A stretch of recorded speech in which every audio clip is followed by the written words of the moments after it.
तो last class में policy of paramountcy तक पढ़ लिया था, है कि नहीं? पैरामाउंसी का मतलब क्या होता है? पैरामाउंट यानी सबसे बड़ी। सबसे ज्यादा पावरफुल किसे माना जाएगा? कंपनी मैम को। कंपनी। और ये पॉलिसी लाया कौन? ये जनाब जिनकी फोटो दिख रही है आधे गंजे, मैम ये ना, मैम लॉर्ड मैम हेस्टिंग्स। नाम लॉर्ड क्या है? हेस्टिंग। हेस्टिंग्स, मैम भगवान जल्दबाजी। HASTINGS, ये है लॉर्ड हेस्टिंग्स, ठीक है। Lord Hastings. अभी ये पॉलिसी लॉर्ड हेस्टिंग्स लेके आए पैरामाउंसी, और उन्होंने ऐसा बोला, वो गवर्नर थे। लॉर्ड हेस्टिंग्स कौन है? इंडिया के गवर्नर जनरल थे फ्रॉम 1813 टू 1823।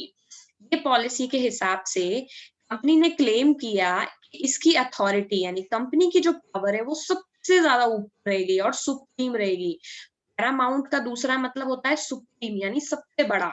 जैसे हमारी कंट्री में सुप्रीम कोर्ट है ना, यानी सबसे बड़ा। उसी तरह पैरामाउंट वर्ड इंग्लिश का है, उसका मतलब होता है सुप्रीम यानी सबसे ज्यादा बड़ा। तो कंपनी ने बोला कि सबसे ज्यादा बड़ा इंडिया में हमसे हम रहेंगे, यानी हमारी पावर बाकी सारे किंग लोगों की किंगडम से भी ज्यादा बड़ी हमारी पावर है, ठीक है। तो उन्होंने बोला कि कंपनी की power was greater than the Indian state. Country में जितने भी इंडियन स्टेट यानी जितने भी राजा महाराजा रह रहे हैं, उन सब की पावर से ज्यादा बड़ी कंपनी की पावर है। 2 लाइन की है पॉलिसी ऑफ पैरामाउंसी, समझ गए? ये मैंने लिखने के लिए दी भी थी, याद है? Yes ma'am. लिखी है किसी ने? होमवर्क कौन करता है? कोई मैम कर मैंने रहा है? सेंड भी कर दिया फिर था। मैं चेक करूंगी, और पनिशमेंट बहुत ज्यादा है। जिसने अभी तक पुराने होमवर्क भी नहीं किए हैं, टाइम निकाल करके अपना होमवर्क कंप्लीट कर लो, समझ गए? In order to protect his interest, it was justified in annexing or threatening to annex any Indian kingdom. अभी कंपनी ने इतना तो बोल ही दिया कि पूरे इंडिया में सबसे ज्यादा पावरफुल हम ही है।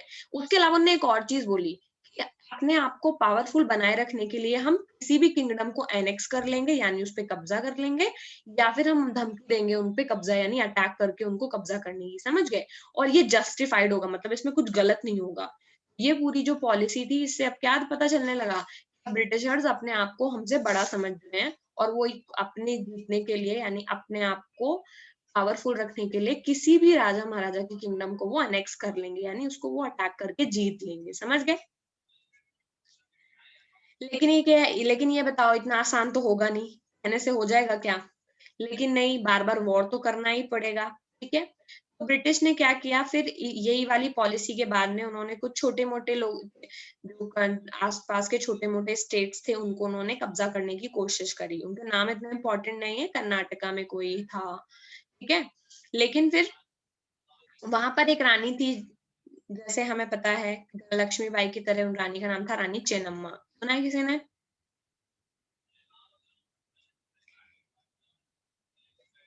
चलो मैं ऐसे ही बता देती हूँ। एक जगह है, जगह का नाम है कित्तूर। क्या नाम है? कित्तूर। कित्तूर की एक रानी थी, जैसे झांसी की रानी का क्या नाम है? रानी लक्ष्मी।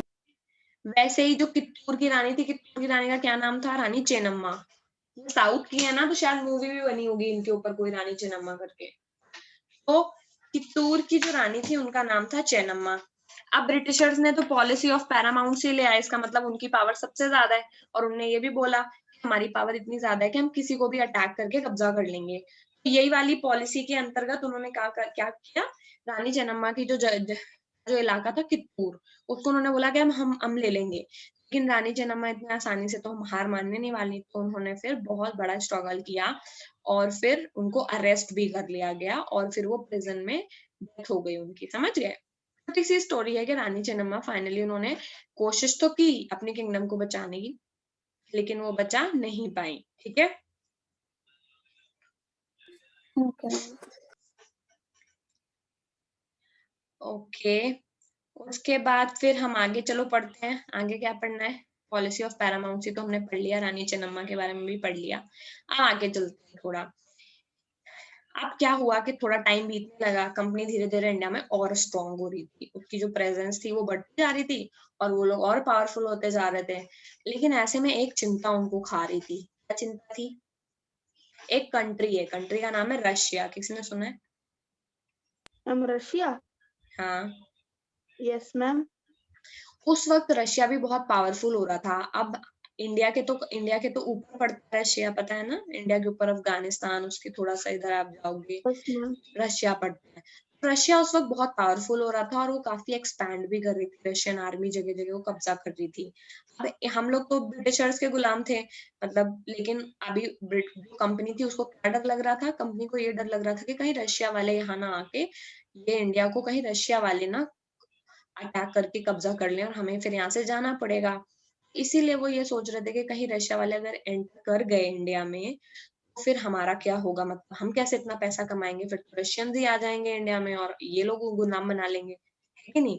हम लोग हो ही चुके हैं तब तक, पावरफुल तो इतने बच्चे नहीं है, हम तो बेचारे बेचारे कुछ आ रहे हैं, कोई भी आकर के हमको ना अटैक करके अपने कब्जे में करने की कोशिश कर रहे हैं। उसी बात से कंपनी को डर लग रहा था, क्योंकि कंपनी के पास पावर तो थी बट रशिया के पास भी कम पावरफुल नहीं थी। इसी डर की वजह से जो कंपनी थे ना, कंपनी वाले इतने ज्यादा डर गए कि उन्होंने सोचा कि इंडिया के नॉर्थ वेस्ट में जो इलाका है आज के टाइम का पाकिस्तान, नॉर्थ वेस्ट का मतलब क्या होता है बेटा, ये देखो, ये जैसे इंडिया का मैप है ना, एक बार समझ लो फिर हमेशा के लिए समझ आ जाएगा। ये देखो इंडिया है ना, समझ आ गई किस किस को है ये इंडिया। इंडिया के यस ऊपर ये नेपाल है, ये इधर चाइना है, और चाइना के ऊपर इधर ये वाला, ये यहाँ पे ये है रशिया, ठीक है। अब ब्रिटिशर्स तो यहाँ पे कब्जा जमा के बैठे हैं, उस वक्त तो ये पाकिस्तान भी इंडिया का ही हिस्सा था, तो ब्रिटिशर्स हमारे इस पूरे इलाके में ब्रिटिशर्स हैं, ठीक है। लेकिन उनको डर लग रहा है रशिया से कि रशिया वाले कहीं यहाँ से आ ना जाए, क्योंकि यहाँ तो सब ओशियन है ना नीचे, देखा है मैप कभी। Yes ma'am. तो ये मैम वाला कि इलाका, रशिया अपने उन पर अटैक ना कर दे। ठीक है, अभी देखो डायरेक्शन कैसी होती है, डायरेक्शन होती है, ये है नॉर्थ, ये है साउथ, इधर होती है ईस्ट और इधर होती है वेस्ट।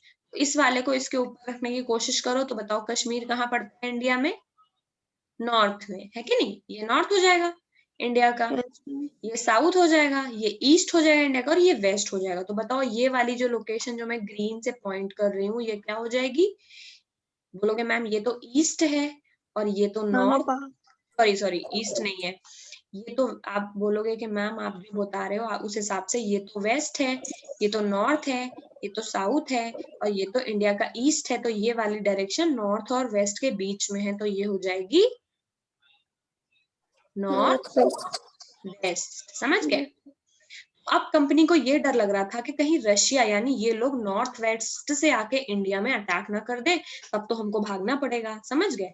देखो ये लिखा है नॉर्थ वेस्ट। फिर कंपनी वालों ने सोचा कि क्यों ना हम नॉर्थ वेस्ट में कुछ ना कुछ जुगाड़ करें और किसी तरह से हम वहां पर अपने आप को ज्यादा पावरफुल कर लें, क्योंकि अभी तक हमने जितने भी लोग पढ़े हैं, है ना, याद है ना, जितने भी लोग अभी तक हमने पढ़े हैं उसमें हमने मराठास पढ़े हैं, मराठास यहाँ पे रहते हैं, उनको कब्जा कर लिया ब्रिटिशर्स ने। फिर हमने मैसूर यस देखा है तो मैसूर वाले यहाँ रहते हैं। फिर हमने कैलकटा, प्लासी और बक्सर देखा है, वो लोग यहाँ रहते हैं। लेकिन यहाँ पर अभी ब्रिटिशर्स का उतना कब्जा नहीं है, समझ गए।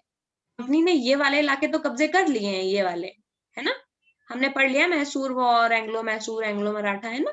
लेकिन ये वाला जो इलाका, ये वाला, ये अभी भी कंपनी के कब्जे में नहीं है, यहाँ पर अभी भी छोटे मोटे इंडियन रूलर ही रूल करते हैं, क्यों लोग, समझ गए।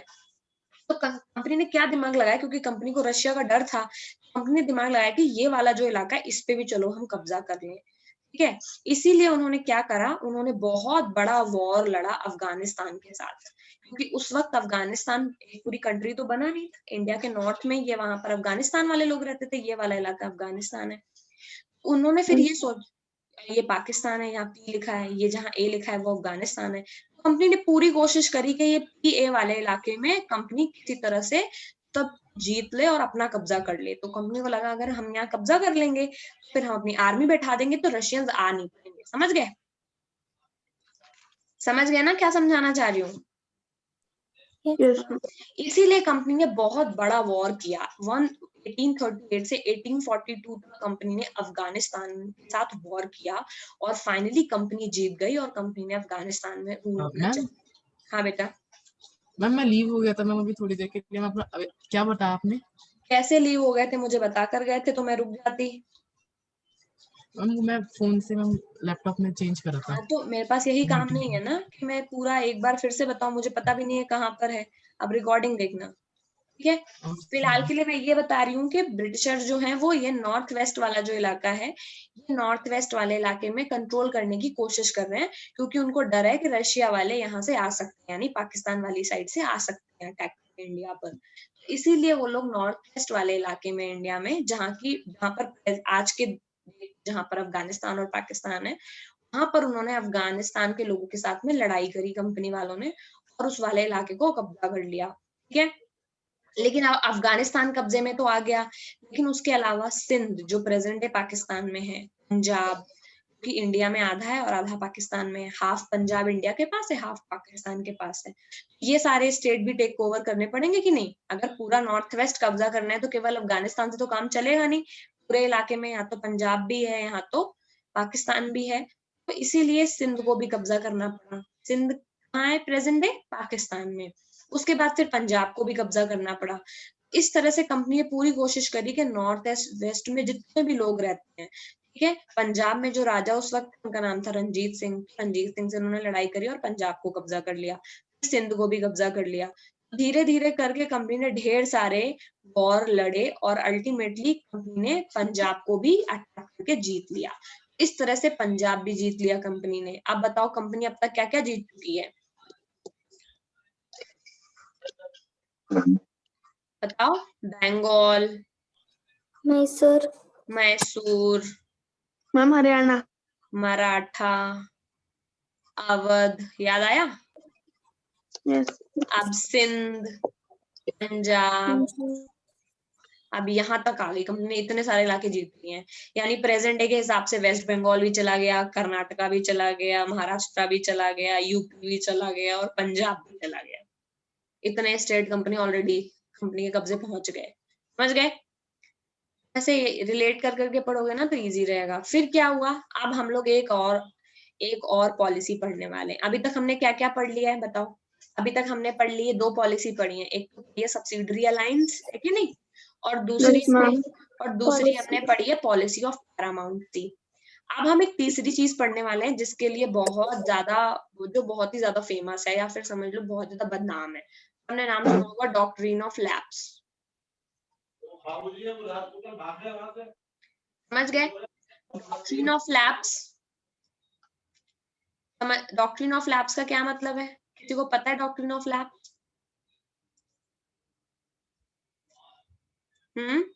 स्कूल में अभी तक पढ़ाया नहीं क्या ये चैप्टर? No ma'am. अच्छा, ये बताओ सब्सिडरी अलायंस कौन लेके आया था?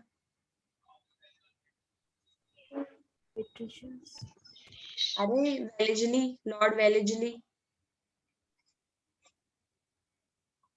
लिखा है ना, बुक में है बेटा, लॉर्ड वेलेजली का name. Subsidiary alliance Lord Wellesley लाए हैं।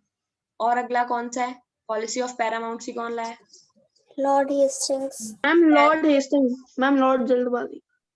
ठीक है, लॉर्ड जल्दबाजी लेके आए हैं, लॉर्ड हेस्टिंग्स, ठीक। पॉलिसी ऑफ पैरामाउंट की।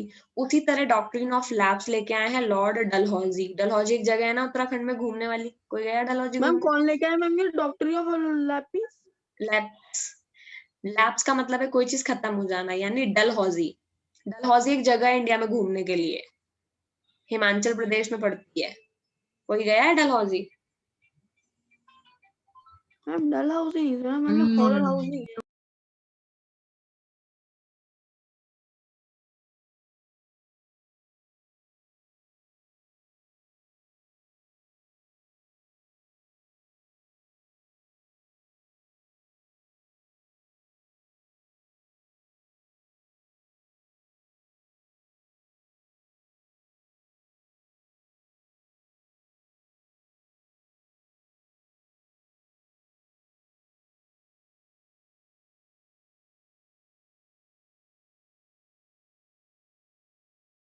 सॉरी गाइस, हाँ, लॉर्ड डलहौजी। डलहौजी का मतलब, डलहौजी बताया ना मैंने, हिमाचल में एक जगह है घूमने वाली। कोई गया है वहां पर? बहुत ही सुंदर क्रिकेट स्टेडियम है वहां पर। धर्मशाला सुना है किसी ने, धर्मशाला का नाम? तो लॉर्ड डलहौजी, चलो कोई नहीं, मैं तो इसलिए बता रही थी ताकि आपको नाम याद रहे। डॉक्ट्रिन ऑफ लैप्स किसने दिया है? लॉर्ड डलहौजी ने। तो ये तीनों अपनी कॉपी में नोट कर लो और उनके नाम नोट कर लो। सब्सिडरी अलायंस लॉर्ड वेलेजली, ठीक है। पैरामाउंट सी, मैम लिख लिया, हाँ लिख लिया। लिख लिया, जल्दी जल्दी लिखो, ठीक है। क्या लिखना है?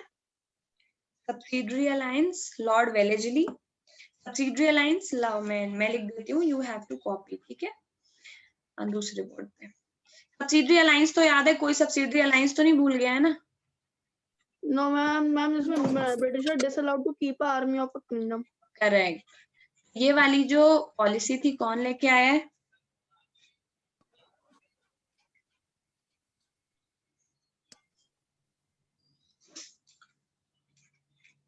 लॉर्ड वेलेस्ली, ठीक है। मैम मेरे को नाम प्रोनाउंस करना नहीं आ रहा। तभी तो वेली, लॉर्ड वेल, यहाँ पे वेल मतलब क्या होता है? कुआं, और इजली, अब याद हो जाएगा। मैम वेलीजली। वेलीजली, वेलीजली, ठीक है। अगला है policy of paramountcy. Ma'am, Lord Hastings. Ma'am Lord Hastings. Correct. Ma'am, भगवान जल्दबाजी.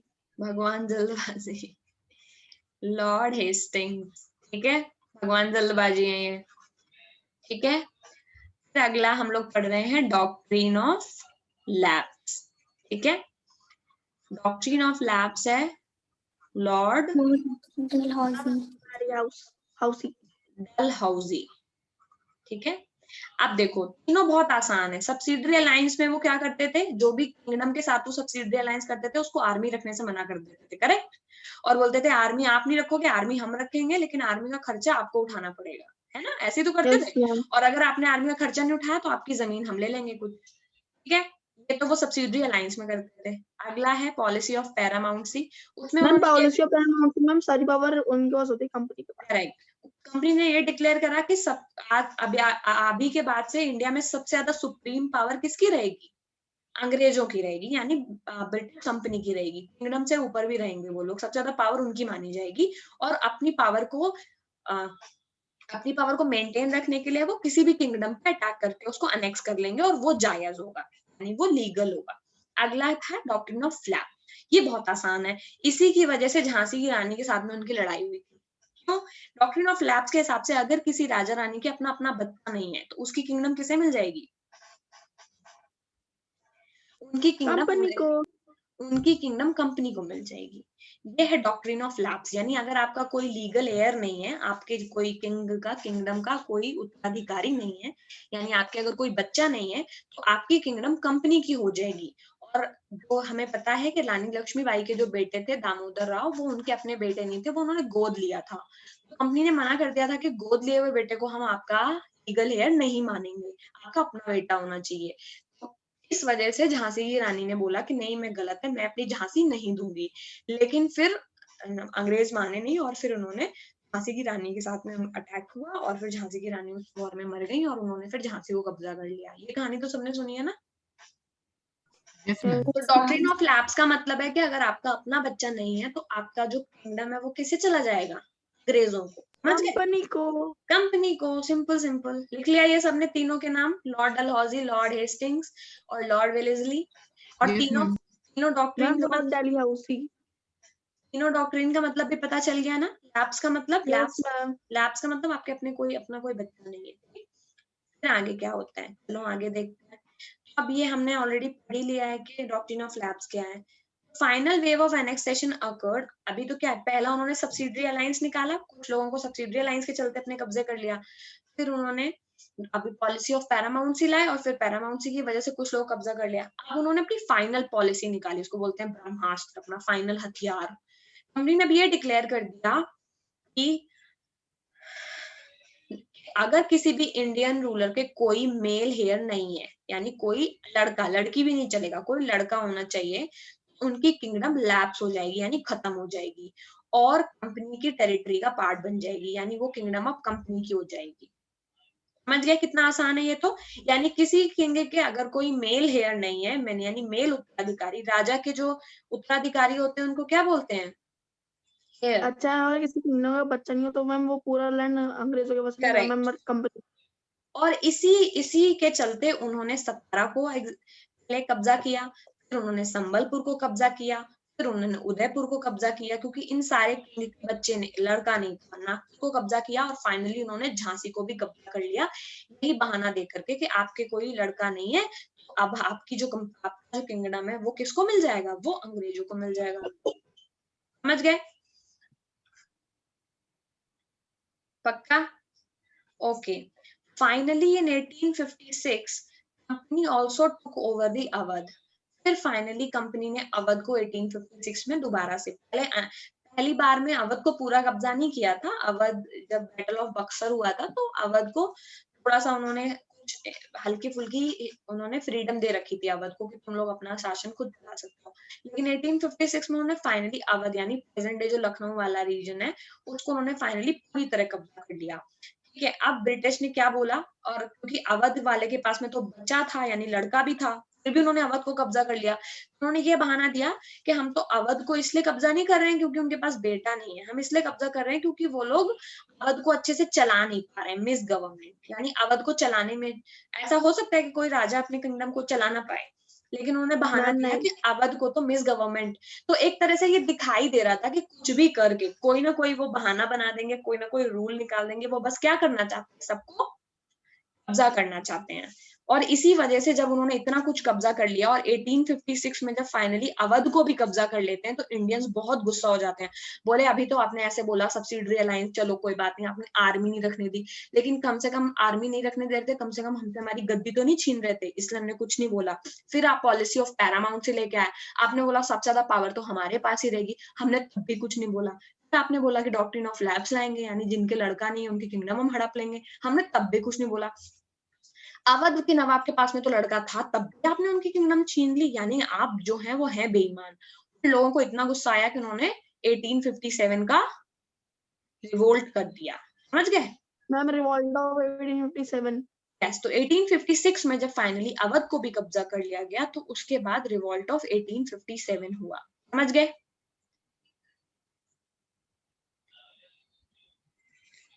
कुछ समझ आ रहा है क्या बोल रही है ma'am? Yes, Yes, ma'am. ma'am. मेरे को आ रहा है। Okay, very good. ठीक है, अब देखो तुम लोगों को मैं बताऊं क्या क्या है। अभी ये वाला देखो फिगर, चालाकी समझ आएगी। ये बेटा 1707 का है, समझ गए टाइम? ये कितने, जब अंग्रेज देखो नए नए कब आए थे, 1608 में आए थे ना इंडिया, जब उन्होंने अपनी पहली फैक्ट्री लगाई थी सूरत में। 100 सालों के अंदर उन्होंने ये वाले एरिया को कब्जा कर लिया, इतना इतना इतना। केवल वो यहाँ पर ही थे, कैलकाटा में और मद्रास में। यहाँ पर रॉबर्ट क्लाइव था, याद है? अपनी आर्मी लेके गया था यहाँ पर। रॉबर्ट क्लाइव था जो चेन्नई में था, लेकिन जब वहां पे बुलाया गया उसको कैलकाटा में तो वो आर्मी लेके गया था। कैलकाटा पे बैटल ऑफ प्लासी हुई थी 1707 के टाइम में। बस वो इतनी, ये पीले वाले केवल इतने ही है ब्रिटिशर। 1840 में देखो, यानी 150 इयर्स के बाद, 1707 से 1840 यानी 130 इयर्स के बाद देखोगे तो ये इतने सारे पीले हो गए। यानी ये सब क्या हो गया है, ये पूरा इलाका इंडियंस की वजह अब इनका हो चुका है। कब्जा कर लिया।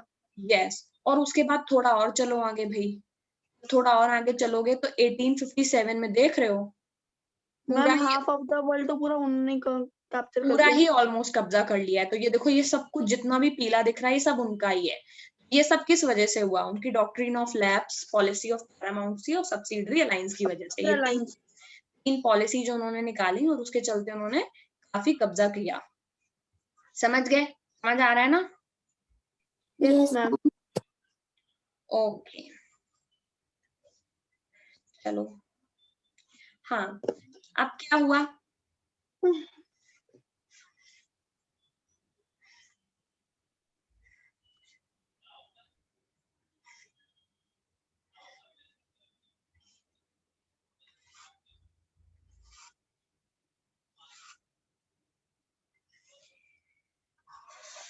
तो अब हमें क्या क्या लिख के लाना है?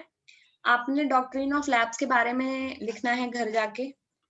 क्वेश्चन है, क्वेश्चन नोट करो कि क्लास वर्क की कॉपी में करना है। डॉक्ट्रिन ऑफ लैप्स के बारे में लिखना है। सब्सिडरी अलायंस के बारे में दे चुकी हूँ ना मैं लिखने के लिए। Yes, ma'am. तो आपको जाकर के डॉक्ट्रिन ऑफ लैप्स के बारे में आज लिखना है। मैम पॉलिसी ऑफ पैरामाउंसी दिया था आपने? हाँ, लास्ट क्लास में मैं पॉलिसी ऑफ पैरामाउंसी भी दे चुकी हूँ। तो जिन्होंने नहीं किया है उनको ये पता होना चाहिए, doctrine of lapse, policy of paramountcy. अभी तक मैंने बैटल ऑफ प्लासी और बैटल ऑफ बक्सर भी दिया था ना करने के लिए।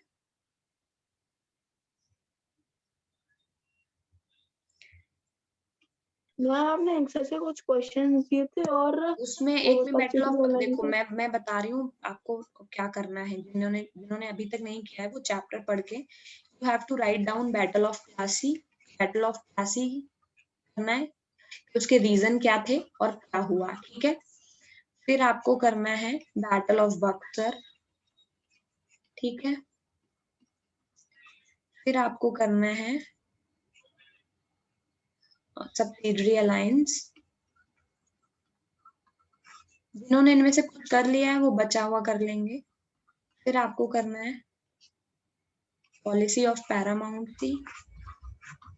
लिख लो, आज ये सब करना है इन्होंने, क्योंकि मुझे पता है बहुत सारे लोगों ने होश नहीं दिया होगा अभी तक कि क्या करना है, पता नहीं है। और फाइनली हमको क्या करना है, डॉक्ट्रिन ऑफ लैब्स। ठीक है। मैम इन सबके रीजन देने हैं। रीजन ही सब्सिडियरी अलायंस क्या है ये होगा, रीजन तो क्या होगा, पॉलिसी ऑफ पैरामाउंटी का क्या मतलब है, डॉक्ट्रिन ऑफ लैब्स का क्या मतलब है, इसके रीजन देना है। बैटल ऑफ प्लासी के क्या रीजन थे और किसके किसके बीच हुआ, यानी इसको पूरा आपको डिस्क्राइब करना है। और बैटल ऑफ बक्सर किस किसके बीच में हुआ और इसके क्या रीजन थे, ये आपको करना है, ठीक है। ये 5 क्वेश्चन है, नोट डाउन कर लो, इनको करना है। इसमें से मुझे लग रहा है मैं सारे ऑलमोस्ट दे चुकी हूँ, ये 4 तो मैंने दिए मुझे याद है, लेकिन अब एक आधे अगर छूट गए हैं तो फिर से नोट कर लो, ठीक है।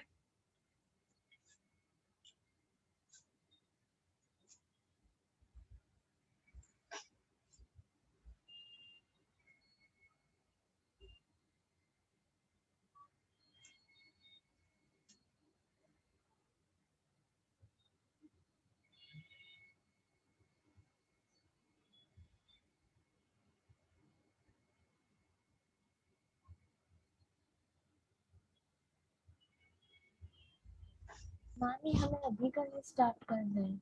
ये नहीं बेटा, ये आपको घर में आराम से करना है। पढ़ तो लिया है एनसीईआरटी का एक लाइन, उसी टॉपिक को दोबारा पढ़ के नोट बना के अपनी क्लास वर्क की कॉपी में आपको नोट करना है, ठीक है। अभी हम बचा हुआ चैप्टर कर लेते हैं। लिख लिया सबने? Yes ma'am. No ma'am. 5 ही टॉपिक हैं, battle of Plassey, battle of Buxar और 3 ये। जल्दी नोट करो, जब हो जाए तो बताना। अब ये देखते हैं कि ब्रिटिशर्स, देखो ये तो मैंने बता दिया ना कि ब्रिटिशर्स एक एक करके सारे किंगडम्स को जीत रहे थे, है कि नहीं, है कि नहीं बेटा। एक एक करके ब्रिटिशर्स सारे किंगडम्स को जीत रहे हैं ना, अटैक करके Yes, खुद ma'am. कब्जा कर रहे हैं।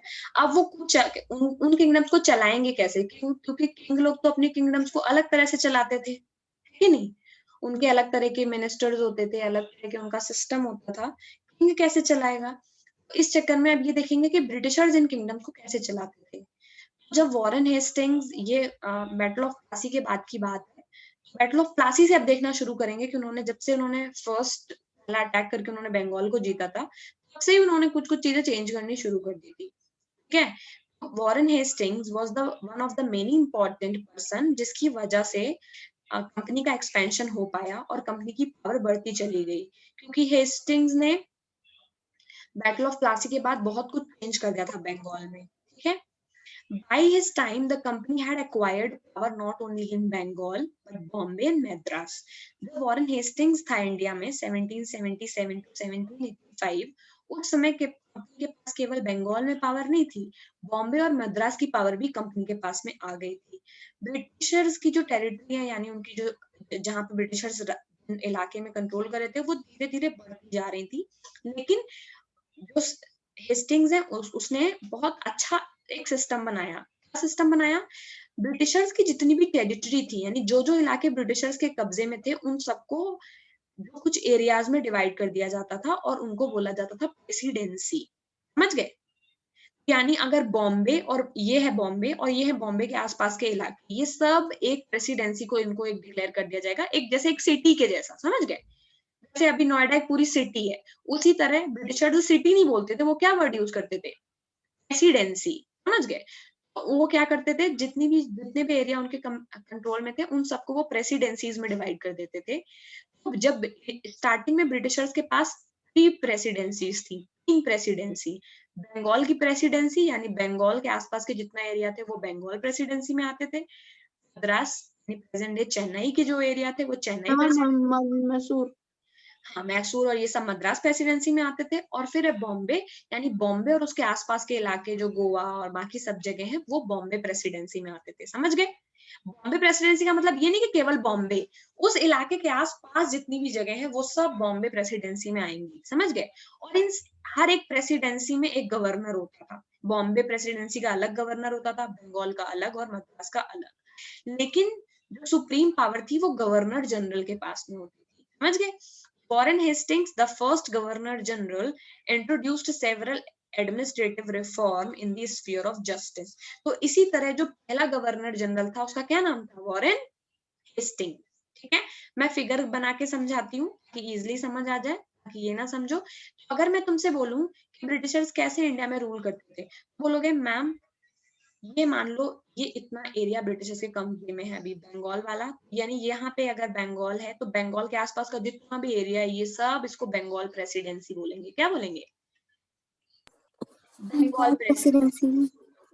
ये जो चेन्नई वाला इलाका है इस सबको क्या बोलते हैं? मद्रास प्रेसिडेंसी, समझ गए। और इधर वाले को पूरे को क्या बोलते थे? बॉम्बे प्रेसिडेंसी। बॉम्बे प्रेसिडेंसी। अब इन हर एक प्रेसिडेंसी का एक गवर्नर होता था, समझ गए, हर एक प्रेसिडेंसी का, इस पूरी प्रेसिडेंसी को रूल करता था। इसको बना लो अपनी कॉपी में। और इन तीनों में कोई एक, यानी जनरली बंगाल वाले को सबसे ज्यादा पावर दी जाती थी, तो सबसे ज्यादा पावर होती थी वो गवर्नर जनरल के पास होती थी, समझ गए। गवर्नर जनरल एक अलग पोस्ट है, यानी गवर्नर्स का भी हेड जो होगा वो गवर्नर जनरल होगा। जनरली ये गवर्नर जनरल बंगाल वाले को बनाया जाता था। तीन हो गए ना, तो किसी एक को ही तो बना, सबसे ज्यादा पावर किसी एक ही को दे सकते हैं, सब तीनों को दे नहीं सकते। बंगाल, बॉम्बे और मद्रास, इन तीनों में एक गवर्नर होता था। तीनों में अलग तीन गवर्नर होते थे। मान लो जैसे यहाँ पर गवर्नर है यश, और यहाँ पर खुशी, और यहाँ पर है साक्षी। मैंने क्या किया, साक्षी बंगाल की है तो साक्षी को गवर्नर जनरल बना दिया। जैसे क्लास में क्लास रिप्रेजेंटेटिव होता है ना, उसी तरह से इन तीनों बॉम्बे, मद्रास और बंगाल में किसी एक को गवर्नर जनरल बनाते थे। जनरली बंगाल वाले को ही गवर्नर जनरल बनाते थे, क्योंकि बंगाल से उनका पोर्ट होता था, सामान बहुत ज्यादा होता था बंगाल में, सबसे ज्यादा ट्रेड यहीं से होता था। इसीलिए ये वाला इलाका बहुत इंपॉर्टेंट था उनके लिए।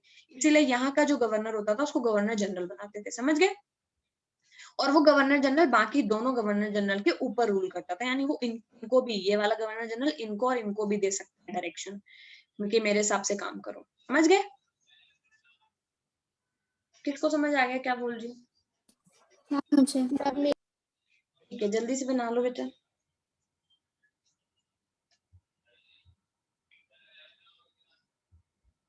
ये देख। Excuse me ma'am. हाँ बेटा। मैम अगर एग्जाम में इससे रिलेटेड कोई क्वेश्चन आया तो हमें ये पूरा ड्रॉ करना है, इस तरीके से करना है। ये ड्रॉ करके तो इजीली समझ आ गया, वरना तो बहुत दिक्कत होती ना। ड्रॉ कर लो अपने रिवीजन के लिए, अगर आपको लिखने का मन है आप लिख सकते हो, कोई दिक्कत नहीं, ड्रॉ करना जरूरी नहीं है। आंसर अगर एग्जाम में हमें आया तो हम नहीं, इतना डिटेल में नहीं पूछेंगे, छोटा मोटा पूछेंगे बेटा। इसमें से बस यही आएगा, डॉक्ट्रिन ऑफ लैब्स किसने दिया, समझ गए। बहुत छोटे क्वेश्चंस आएंगे, you will find it very easy chapter पढ़ने के बाद। कह रहे मुझे तो सब आता है, बस एनसीईआरटी और जो फुल मार्क्स है उनको डिटेल में कर लेना, उसी से पूरा पेपर आ जाता है। ओके मैम, ठीक है। फुल मार्क्स के question answers I will be updating in app, कर दूंगी वहीं पर ही, ठीक है। एनसीईआरटी तो आप अपना खुद ही कर लोगे, और वैसे फुल मार्क्स में एनसीईआरटी हेल्पर भी है, और उसी में क्वेश्चन आंसर्स हैं, तो आपको से लर्न होने चाहिए, ठीक है, वाइवा से पहले एक जगह पे ही मिल जाएंगे। ओके, बना लिया सबने?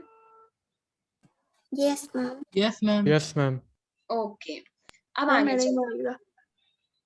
आगे चलते हैं, ठीक है। सो अब क्या है, लास्ट पार्ट हमारा बचा हुआ है। तो इस तरह से जो फाइनल होता था, जो सबसे ऊपर होता उसको गवर्नर जनरल बोलते थे, ठीक है। फिर धीरे धीरे थोड़ा नया नया सिस्टम ब्रिटिशर्स लाने लगे। ईच डिस्ट्रिक्ट के, हर डिस्ट्रिक्ट के पास क्या होने लगे, 2 कोर्ट होती है। आज भी यही होता है ना, हर डिस्ट्रिक्ट में 2 कोर्ट होती है ना, एक क्रिमिनल और एक सिविल कोर्ट, है कि नहीं। क्रिमिनल कोर्ट अलग होती है, अलग अलग टाइप के क्राइम्स को डील करने के लिए, और सिविल कोर्ट में नॉर्मल मुकदमे जाते हैं, डिवोर्स का केस है, प्रॉपर्टी का केस है, टैक्स का केस है। क्रिमिनल कोर्ट में मर्डर, चोरी, इन सब के केसेस जाते हैं, है कि नहीं। 1772 के बाद पे ऐसा होने लगा, हर डिस्ट्रिक्ट में 2 कोर्ट होती थी, एक क्रिमिनल कोर्ट, एक सिविल कोर्ट, ठीक है। ब्रिटिशर्स धीरे धीरे करके जो चीजें हैं वो चेंज करने लगे, और बहुत सारी चीजें उन्होंने हमारे यहाँ पे चेंज करी हैं, और आज भी हम बहुत सारी चीजें उन्हीं की दी हुई फॉलो करते हैं कि नहीं। अब ये एक पिक्चर है, बहुत ही इंटरेस्टिंग है, वॉरेन हेस्टिंग्स ने यहाँ पे किया, और बहुत ज्यादा वो क्योंकि वॉरेन हेस्टिंग्स ने बंगाल में बहुत कुछ चेंज कर दिया। अभी तो हमने ऊपर पढ़ा ना, गवर्नमेंट में उसने जस्टिस के लिए भी इसको चेंज किया, उसने मतलब जस्टिस सिस्टम को पूरा चेंज करा। जब वॉरेन हेस्टिंग्स वापस इंग्लैंड गया 1785 में, तो एक वहां के एक फिलोसोफर और ऑथर हैं, उन्होंने उसको अक्यूज किया कि बंगाल में जो भी मिस गवर्नमेंट हुई है उसके लिए, यानी बंगाल में जितनी तबाही मची है उस सबके लिए कौन जिम्मेदार है? हेस्टिंग्स ही जिम्मेदार है, ठीक है। हेस्टिंग्स को ये देखो, पूरी भरी पार्लियामेंट में हेस्टिंग्स का साथ, हेस्टिंग को खड़ा किया जा रहा है, उसके ऊपर मुकदमा चलाया जा रहा है कि हेस्टिंग्स की वजह से ही बंगाल में ये सब फांसी और ये सब हुआ है, ठीक है। This led to an impeachment proceeding in British parliament that lasted 7 years। 7 साल तक हेस्टिंग्स को ट्रायल चला और फिर हेस्टिंग्स को इम्पीच किया गया, ठीक है। इम्पीच मतलब? मतलब होता है किसी के ऊपर एक टर्म है, किसी को निकालने के लिए, उसको सजा देने के लिए, उसकी पोजीशन से हटाने के लिए यूज करते हैं, ठीक है। ओके। फिर क्या है, डिस्ट्रिक्ट में सबसे बड़ा जो फिगर होता था वो होता था कलेक्टर, है कि नहीं। अंग्रेजों ने यही तो किया ना, ब्रिटिशर्स ही तो लाए कलेक्टर की पोस्ट, ठीक है। कलेक्टर का काम क्या होता था, यानी जो एक पूरा जो एम्पायर होता था वो ढेर सारे प्रोविंसेस में डिवाइड, प्रेसिडेंसी में डिवाइडेड होता था। प्रेसिडेंसी के अंडर डिस्ट्रिक्ट आते थे ढेर सारे, हर एक डिस्ट्रिक्ट में एक कलेक्टर होता था। कलेक्टर का काम होता था रेवेन्यू, यानी पैसे कलेक्ट करना, टैक्स वगैरह कलेक्ट करना, और लॉ एंड ऑर्डर को मेंटेन करना। कलेक्टर लोग ब्रिटिशर्स की लिए ही तो होते थे ना, ब्रिटिशर्स का काम आसान करते थे एक डिस्ट्रिक्ट को रन करने के लिए ना। कलेक्टर्स, जज और पुलिस ऑफिसर यानी दरोगा वगैरह की मदद से अपने जो पावर यूज करता था, ब्रिटिशर्स जो उसको देते थे, और वो डिस्ट्रिक्ट के ऊपर अपना हुक्म चलाता था। ये कलेक्टर किसके ऑफिसर हैं बताओ? ये कलेक्टर ब्रिटिशर्स के ऑफिसर है ना। मान लो एक बहुत बड़ी प्रेसिडेंसी है, प्रेसिडेंसी में ढेर सारी ऐसी छोटी छोटी डिस्ट्रिक्ट होंगी, मान लो बॉम्बे प्रेसिडेंसी है, हर एक डिस्ट्रिक्ट का क्या होगा, एक डिस्ट्रिक्ट कलेक्टर होगा कि नहीं होगा। आज भी तो एक डिस्ट्रिक्ट गौतम बुद्ध नगर जहां हम रह रहे हैं, ये भी तो एक डिस्ट्रिक्ट ही है, नोएडा भी एक डिस्ट्रिक्ट है। तो हर एक डिस्ट्रिक्ट का क्या होता है बेटा, एक डिस्ट्रिक्ट कलेक्टर होता है। आज भी आजकल हम उस डिस्ट्रिक्ट कलेक्टर को डिस्ट्रिक्ट मजिस्ट्रेट यानी डीएम बोलते हैं, सुना है कभी डीएम? उस जमाने में उसको कलेक्टर बोलते थे, ठीक है। कलेक्टर का काम क्या होता था, इस अपने इलाके में पूरा रेवेन्यू अंग्रेजों के बिहाफ यानी कंपनी के बिहाफ पे कलेक्टर ही पूरा टैक्स वगैरह वसूलता था, लॉ एंड ऑर्डर मेंटेन रखता था। और ऐसा काम करने में जो कलेक्टर था उसको जज और जो दरोगा लोग हैं वो लोग उसकी हेल्प करते थे, समझ गए। तो कलेक्टर एक तरह से मेन आदमी था जो कि ब्रिटिशर्स के लिए वो लोग काम करते थे और उनके बिहाफ वो लोग रूल करते थे अलग अलग डिस्ट्रिक्ट में। समझ आ रहा है?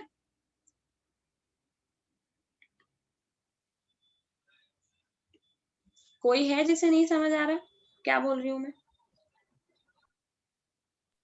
No ma'am. पक्का आ गया ना? नॉर्मल सी यस बात है मैम। कि अब भी ब्रिटिशर्स ने नए नई जगह सारे जीत लिए, सारे किंग को हरा दिया, तो उनको भी तो किसी ना किसी तरह रूल करना पड़ेगा ना। इसीलिए उन्होंने प्रेसिडेंसी में डिवाइड कर दिया, जितनी भी जगह उन्होंने जीता हर एक प्रेसिडेंसी को एक गवर्नर के अंडर रख दिया। प्रेसिडेंसीज में डिस्ट्रिक्ट होती थी, हर एक डिस्ट्रिक्ट को उन्होंने डिस्ट्रिक्ट कलेक्टर के अंदर रख दिया। कलेक्टर ही पूरा एक डिस्ट्रिक्ट को रूल करता था, क्योंकि कंपनी तो और भी काम करती ना, ट्रेड वगैरह का, ठीक है। ओके, धीरे करके हम देखेंगे कि इंडिया में धीरे धीरे ब्रिटिशर्स कुछ नए चेंजेस लाने लगे। अपनी की आर्मी के बारे में देखते हैं और फिर कंक्लूजन देखते हैं, ठीक है।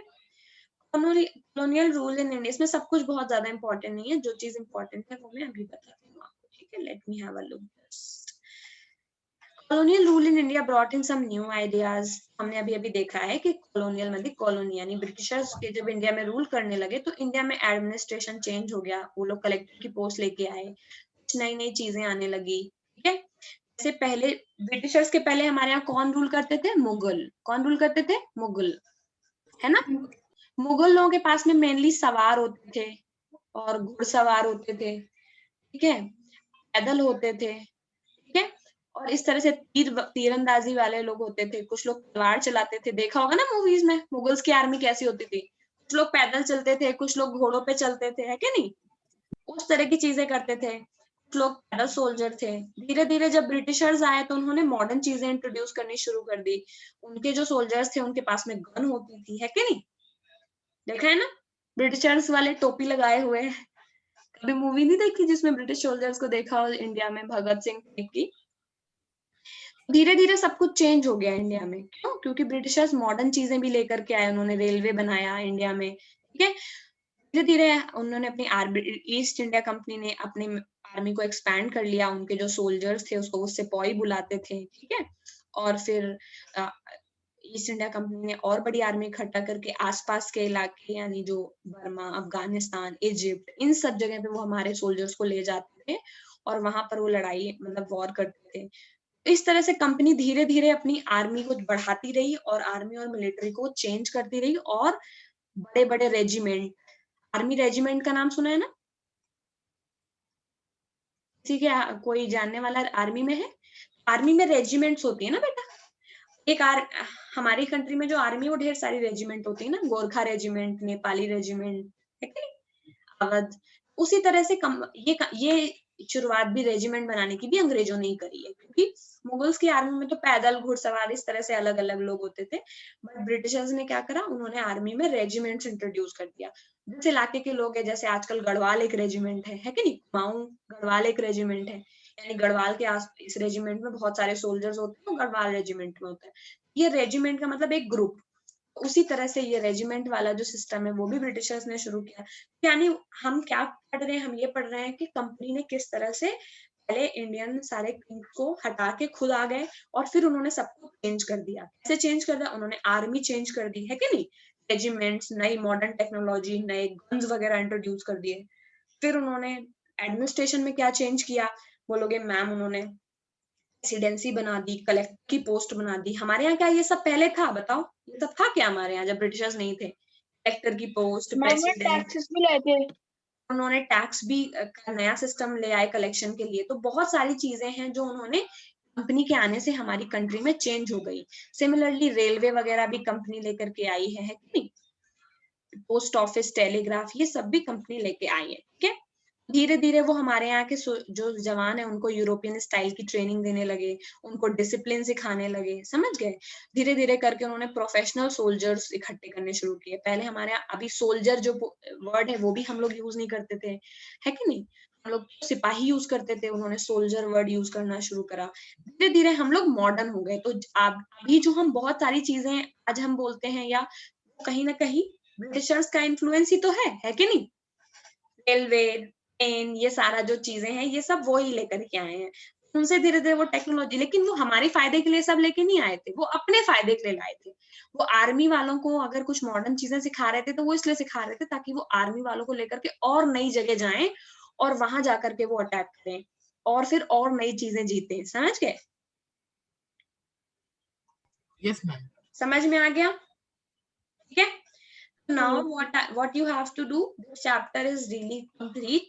लास्ट के 2 पेजेस में इतना कुछ इम्पोर्टेंट नहीं है। इसमें से आपके पेपर में वगैरह में इतना कुछ आएगा नहीं। मेन चीजें हैं वो आपने कर ली है। फौजदारी अदालत, रानी चेन्नम्मा, सिपाही, टाइगर ऑफ मैसूर, दीवानी, ये आपको करना है। मैम सब्सिडियरी लाइंस और पॉलिसी ऑफ पैरामाउंट। करेक्ट। अब क्या करना है, हमने एनसीईआरटी के पूरे क्वेश्चंस करने हैं घर जाके होमवर्क वाली कॉपी में। जो मैंने क्लास वर्क की कॉपी में दिया है वो आपको करना है क्लास वर्क की कॉपी में, ठीक है।